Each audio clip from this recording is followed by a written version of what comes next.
Howdy friends, Tulio here. Hey, I wanted to share something with you. I got a document in the mail a couple of weeks ago. I'm going to show it to you. It's a legal letter.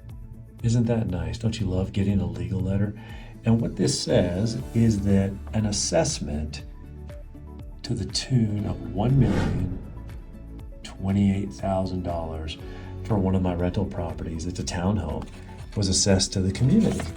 And everybody in the neighborhood has to chip in because it exceeded the funds available.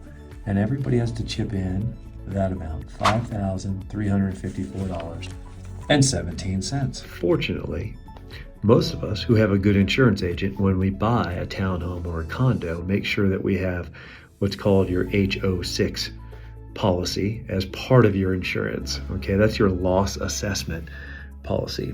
And what it really pertains to in this respect is when there's a peril that takes place like wind and hail, and that's what this was for. Okay, that's what this claim was for. So my HO6 policy kicked in. It was a little bit of effort. I called the HOA to ask them about process. No one called me back.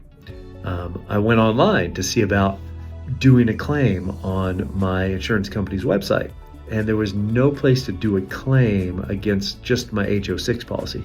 So I had to call and speak to someone. I had to go through 3 people till I got to someone who could help me. But they did help me, and I uploaded the paperwork and everything.